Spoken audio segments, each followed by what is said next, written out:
Hello everyone. I've always wanted to see how little effort one can put into raiding and still get rewards, but I believe I have found a pretty good solution. This video is about AFK farming Cairn the Indomitable. Before I get into explaining how we handled all the mechanics, let's get the key thing out of the way. We are not literally away from our keyboards doing this. We're not actively playing, but if you see that our character stopped auto-attacking for whatever reason, you would just input the auto attack again so the character restarts attacking. I think the Deadeye and the Mechanist had to do that one or two times during the fight. And the Herald noticed a few seconds into the fight that he was actually positioned slightly wrong and would have been out of attack range of the boss. So he had to manually adjust again, and we didn't want to restart the whole instance just for that. So we're not AFK in the literal meaning of the word, but I think it's close enough. You will have enough time to see all the mechanics of the fight in action, but let me explain the key conflict of Cairn the Indomitable. In melee range, Cairn has teleportation circles, and is a core mechanic of the fight to avoid those teleportation circles by sidestepping them or evading them. These are both things which we cannot do since we are not actively playing or moving. Additionally, there's a chance that two teleportation circles will overlap, which makes one of them remove Aegis and the other one teleport you. As a result, you cannot solve this mechanic just with permanent Aegis. Therefore, the only way to AFK through this fight is to stand at range. By default, Cairn will throw his auto-attack chain to the player standing furthest away from him. Specifically, he will use projectiles that knock you away. For this, it's possible to use a Mentari tablet from the Herald to absorb the projectiles. There is even a Revenant trait to give you one extra pip of energy, so you could theoretically drain your energy forever holding the Mentari tablet. However, the Mentari tablet is programmed to close the bubble by itself after 100 seconds automatically. Since the boss is going to take more than 100 seconds to kill, this is not a viable solution for us. So we had to ensure permanent stability. The only setup we found that reliably gives permanent stability for all the mechanics that can happen was to run two Mesmers casting stability mantra, the mantra of concentration. At 100% boon duration, the stability from Mantra of Concentration lasts exactly 10 seconds. Since it has a 15-second cooldown and only goes on cooldown once the second charge has been spent, and it also needs to be recast, this means that one Mesmer can only cast it once every approximately 20 to 21 seconds. So even with two Mesmers, the timing is just too tight. Our solution was to give the Mesmers Alacrity. Now the only Alacrity source that can actually be autocast sufficiently is a Mechanist with the mech skills on autocast and very high boon duration. This means that the Mesmer needs to stand close enough to the mech somehow, but the mech itself will also attempt to do weird things once the boss starts teleporting around. Understanding how to position the Mesmers in relation to the boss to make sure that they got Alacrity reliably enough was actually one of the biggest challenges of this project. Stand too close to the boss and you just die to the boss auto-attacking you. Stand too far away and you're out of Alac range.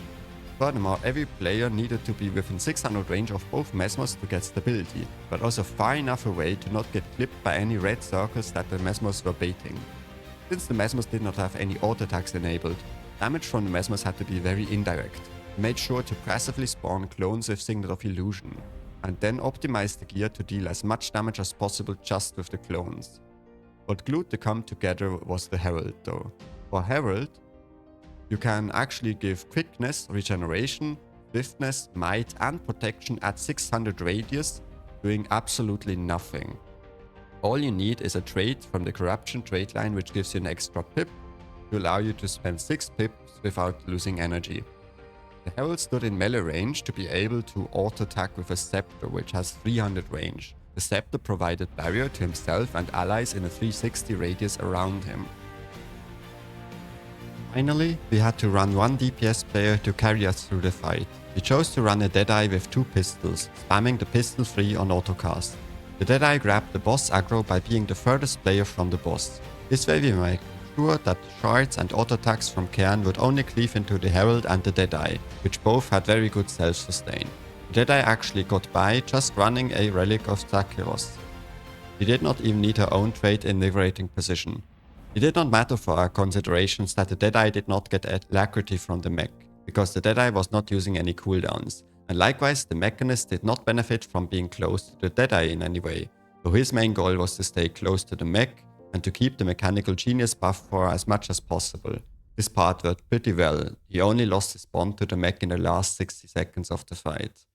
For the remainder of this video, let me explain a few more details. Found out that players would randomly stop auto-attacking if the boss did a teleport at too steep of an angle at the wrong time, that is to say, if it ported behind you. Then it was possible that your character would just idle away for the rest of the fight, so we manually had to input auto-attack again, so we could keep fighting. Secondly, we had to get some vulnerability on the boss. To this end, we have a Sigil of Frailty on the Heal Herald, a Mechanist doing some amount of vulnerability with rifle auto-attacks, and crucially one of the Mesmer's spawning sword clones. The sword auto-attack chain on Mesmer inflicts vulnerability, and the high condition duration from being in full celestial gear meant that this vulnerability lasted for a very long time too. Since both Mesmers were applying bleeding via their clones, they were able to run Relic of the Fractal. Relic of the Fractal provided a decent amount of burning uptime on the boss, and the axe clones from myself offered some additional torment. Unique conditions then benefited both the Deadeye and the Mechanist as they deal 2% more damage for each additional condition on the enemy. For a similar reason, the Deadeye ran the trait Deadly Ambition. This trait made it so every unload skill poisoned the enemy, and whenever a thief poisons the enemy, he also inflicts some weakness, which is on a 10-second internal cooldown. This produced 37% weakness uptime, and all in all you managed to get an average of 5 unique conditions, which is pretty good considering we were only able to press a limited amount of abilities. This project started with the idea to somehow beat the enrage timer, that is to say kill Cairn within 8 minutes. So we were motivated to try to optimize our DPS to the fullest and make all these considerations about vulnerability, for example. The enrage timer itself is not doing anything to us, as it only restricts movement when enraged. But we felt like it's much more interesting to try to greed a little bit and theory craft a bit more. Obviously, running a third Mesmer, for example, with a stability mantra would have obsoleted a lot of the thinking, but it would also have made the project a lot less fun if it took us 15 minutes to kill the boss instead of 8. Alright, that about wraps this video up. Let me know in the comments which boss you would like to see next, and maybe even how you would go about handling that suggestion of yours. I know a lot of bosses straight up won't work, and some might require some target swapping, which would sort of be active gameplay, for example on Gorzeval. But maybe it's also possible to relax some of the restrictions and allow a minimal amount of character surveillance by selecting targets appropriately. In any case, this was a lot of fun to do pure theory crafting for, and was actually hilarious to just be able to play any build pretty much optimally from the get-go, with zero practice put into it. We were actually able to swap in players arbitrarily when someone had to leave during the run, because anyone with legendary gear can just replicate whichever role was necessary. Thanks so much for watching and see you next time.